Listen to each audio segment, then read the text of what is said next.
Hello, in this presentation we will compare QuickBooks Online versus QuickBooks Desktop. Hello, in this presentation we will create a job or sub-customer sales receipt within QuickBooks Online.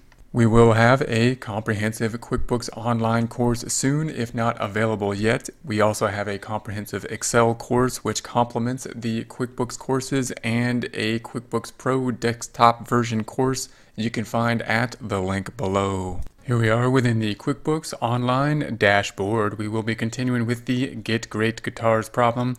We're going to be entering a sales receipt. That's going to be the type of receipt that is given at the point in time that we receive payment for work that is done. So work is done, we receive payment at the same point in time. The thing different about this sales receipt is that we're going to apply it not just to a customer, but to a job.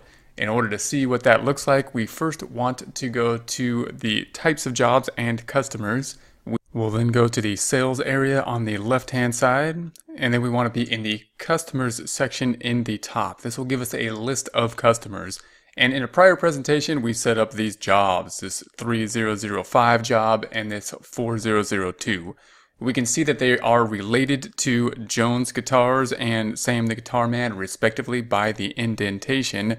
And these jobs allow us to allocate costs and revenue to a particular job rather than to the customer in general. So we're going to create a sales receipt and apply it to a particular job. In this case, starting with job 4002, apply to Sam the Guitar Man.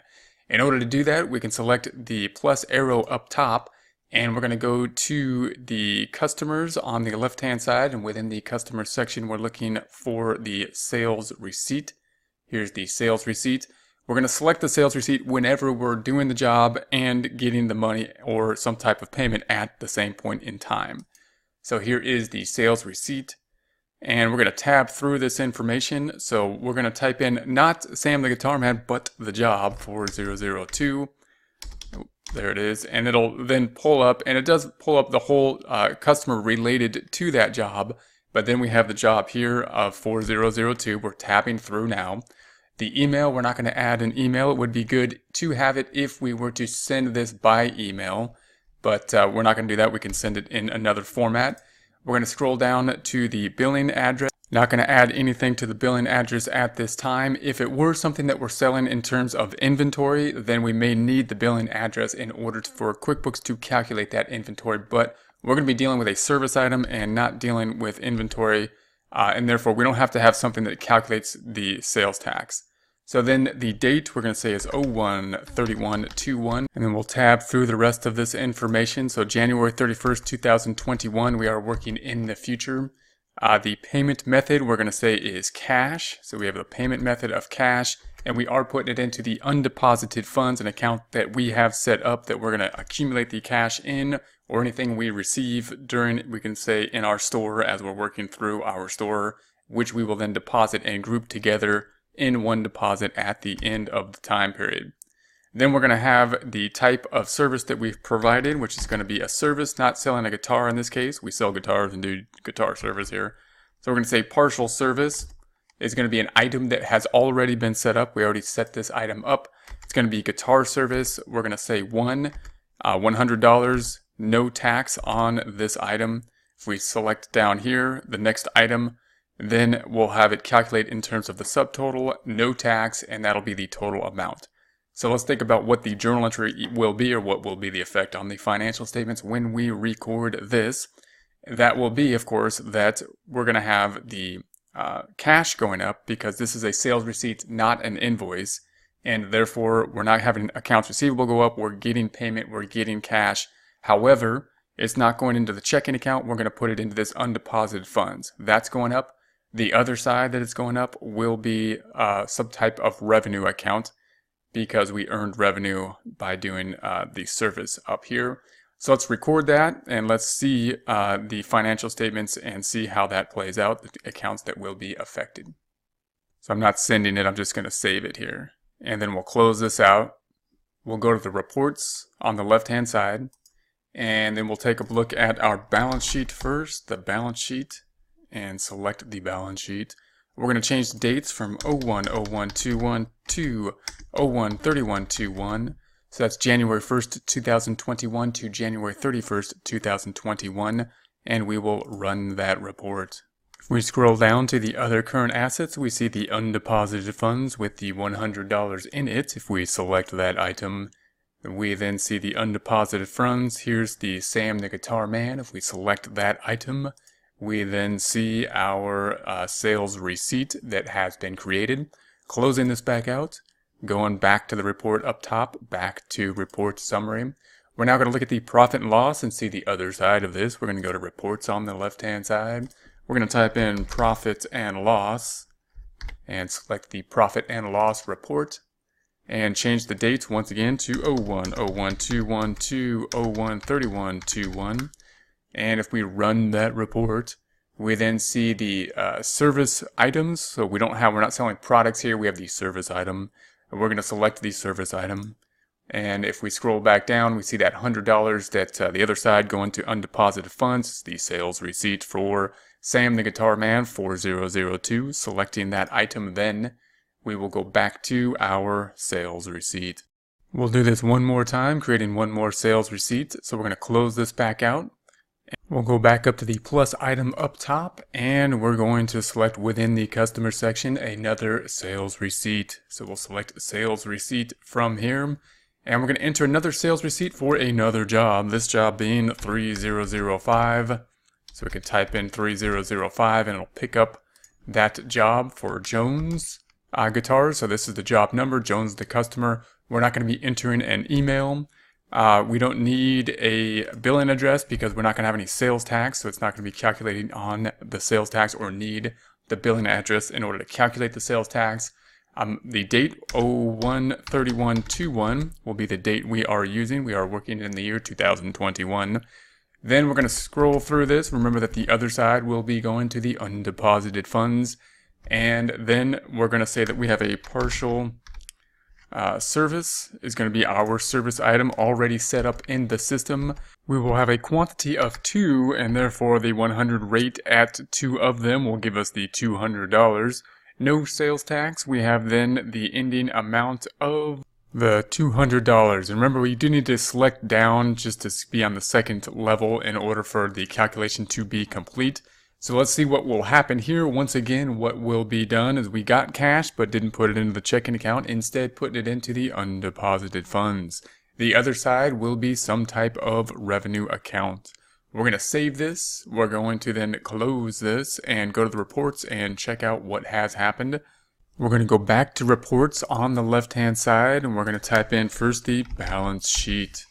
So we're going to have the balance sheet, and we're going to select the range for the balance sheet, which will once again be 01/01/21 to 01/31/21, and we will run that report. We're going to go down to the undeposited funds. There's 300 in it. If we select those undeposited funds, we see that $200 amount. The other side going to service revenue, Jones Guitar Job 3005. Selecting anything in that row, we will then see that sales receipt we have set up. Let's take a look at the other side on the profit and loss by first closing this out. Going back to the reports on the left side, we're going to go to the profit and loss. We're going to type in profit and loss. So here is the profit and loss report. We're going to put the date range once again of 01/01/21 to 01/31/21, January 1st, 2021 to January 31st, 2021, and run that report. We then see in the service income or the fee income that 508, selecting that amount. We scroll down, we see that 200 again. Here's the other side of it. Then it goes to undeposited funds. In the split account, we have the 3005 job for Jones Guitar. If we select that item, then we will once again see the sales receipt. Hello, in this presentation we will be creating a sales receipt applied to a particular job for a particular customer within QuickBooks Pro 2018.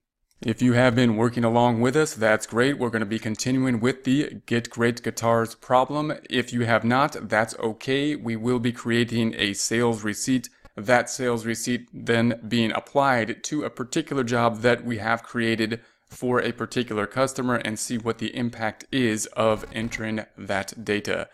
If you have the backup file to this point, you can restore that going to File, Open, and Restore. If not, that's okay, but if you're working through the problem, it'd be helpful to be all at the same point in time. We will be working with customers and jobs that we have set up in the past. So if you're following along and you want to have those exact customers and jobs and the data that we need, then there you can put that information in. If not, then you can go back and build the information and or just see what we have in terms of creating a sales receipt for a job. Also note that we have the Home tab open, which is going to be under Company and Home Page. And we have the Open Windows here, which is under View and Open Window List. That'll give you this list of open windows. What we will be doing here is creating a sales receipt as we have in the past, but rather than just applying it to a particular customer, we are going to apply this to a particular job. And in order to see that, let's take a look at the jobs we have set up. If you haven't set up jobs or you want to set up the jobs that we've looked at, take a look at a prior video in terms of how the jobs are set up. We'll take a look at the jobs that have been set up here by going to the Customer Center through this link, or you can select the drop down, which I recommend getting used to because you can get to the center anytime from the drop down. Customer Center. Here is our Customer Center. We set up two jobs, job 3005 and 4002, those being related to the customer of Jones Guitar and Sam the Guitar Man, respectively. We set those up just by clicking on the customer and then going to New Customer Job and adding a job, and then just basically typing the number there. The usefulness of this is that we may have multiple jobs for a particular customer and want to track those jobs separately in terms of applying time and more of a job cost system per job rather than simply by customer. And so this job then will track particular job. For example, we may have sold a guitar to Jones Guitar, and then we may have some other jobs that we're doing maintenance on the guitar in some way, and therefore want to track that in a separate job and track that time. We could have multiple jobs for a particular client and want to make sure that we are billing those multiple jobs on their own and tracking them separately. That's when a job cost system and the jobs within it, the creation of jobs, can be useful. What we will do right now is create a sales receipt, and we're going to create a sales receipt for these individuals, these companies, Jones Guitar and Sam the Guitar Man. However, we are going to create it for the particular job related to them and track that information by job.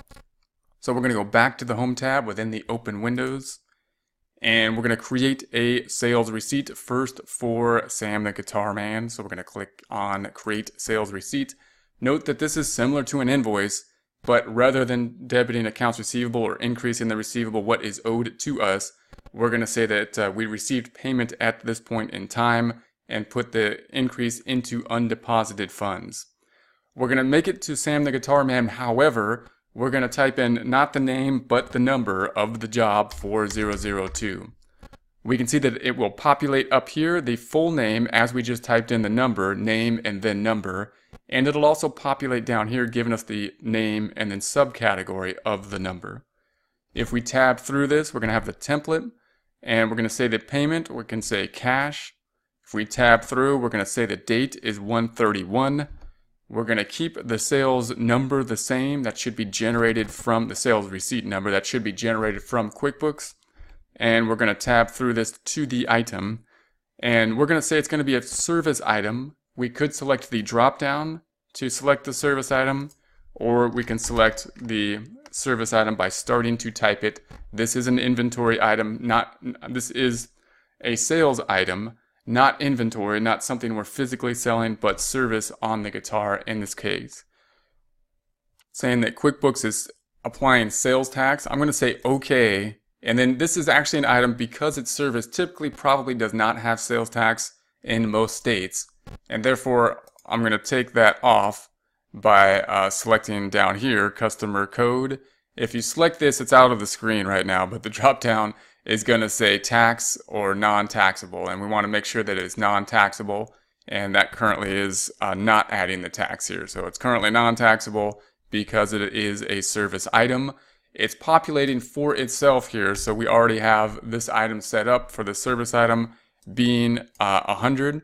So we're going to keep that in place. We're just going to say quantity 1, and there is that information for Sam the Guitar Man. When we record this, then it's going to increase the undeposited funds, and it's going to credit the service revenue. So let's go ahead and record this and see if that is indeed the case. So we're going to open up our two main reports here, our balance sheet and profit and loss or income statement, by going to reports. We're going to go to company and financial. We're going to scroll down to the balance sheet. And we're going to change the date range by first going to customize report. The date range being 01/01/21, January 1st, 2021 to 12/31/21, December 31st, 21. And there we have that. So the sales receipt then has increased this undeposited funds. So it didn't put it into the checking account. We increased undeposited funds. If we zoom in on that, we see that 100 here. Zooming in on that, we see the 100 there. We're then going to close back out of this. I'm going to close this back out. We're going to close this back out. The other side then, if we go to reports, we go to company and financial, will be the profit and loss we want to look at. Changing the date ranges from 01/01/21 to 12/31/21. We see our information here. Now we had service revenue. So if we double click on the service, we see the item here. There's the 100. Double clicking on that, we see our sales receipt there. So there is the journal entry that has been created. We're going to close this back out. We're going to do this process one more time, and we are going to go back then to the home page. So let's go to the home page. We will create another sales receipt, and we're going to create it for 3005. And that, once again, is going to be a job, this time related to Jones Guitars. So Jones Guitars 3005, the subcategory. It'll type it in this format, Jones Guitar, and then the job 3005 up top. Tabbing through that, we're going to say we got cash. The date will remain the same. The sales number or the sales receipt number will be generated. And we're going to tab through to the items. We are once again going to choose the item of a service item, the partial service. We're going to tab through that. And this time we're going to say that we have the quantity 2 of those. And note, this is an area where if we're tracking by service item, if we're doing a job cost system, basically just applying our time out, we'd want to be tracking our time and then applying it out to the particular jobs. And we might have different people within our organization that we have different billable rates to, different items then to, and then be counting the time they spent on those particular processes. That, in essence, is what we are recording here in terms of a job cost system and applying those costs to a particular job for a particular customer. So we have that information here. We're now at a cost of 210. The sales tax, we should not have any, this again being a service item. So we're going to turn off the sales tax. I'm going to take the tax here. We have none. I'm going to say none and say OK. And that has been turned off. So now we're not charging sales tax for the service item or value tax. And that will be that. So we're going to go ahead and record this. We'll check one more time what happens on the financial statements. It should be increasing undeposited funds. It should be increasing the sales. So we're going to say save and close. And yes. And then we're going to go to the balance sheet. And it should refresh automatically. We see undeposited funds here, 300. We double click on that. There is our 100 from the last one, 200 from this sales receipt. Double clicking on that, we see the sales receipt. Closing this back out, closing this back out, we can go to the profit and loss in the open windows. And within the profit and loss, we're going to take a look at the service items. Double clicking on that, we see that 200 there. There's the service item. And there's that information here. All right, I'm going to close this back out and close this back out. Note that if you were tracking jobs and the job cost system, you can also have various reports in terms of the job cost system. So if you select the reports up top and you scroll down to the jobs and time mileage tracking, you could have the job profitability summary, the job profitability detail, and look at information if you're applying more costs out to the jobs. This could be very useful if we're not doing just a service company, meaning applying hours out to the job, but using the job cost system to track costs per job and making bids on jobs in a job cost system in that format. These reports can be used to look and track by particular job, not just the revenue per job, but also expenses applied to each individual job as well.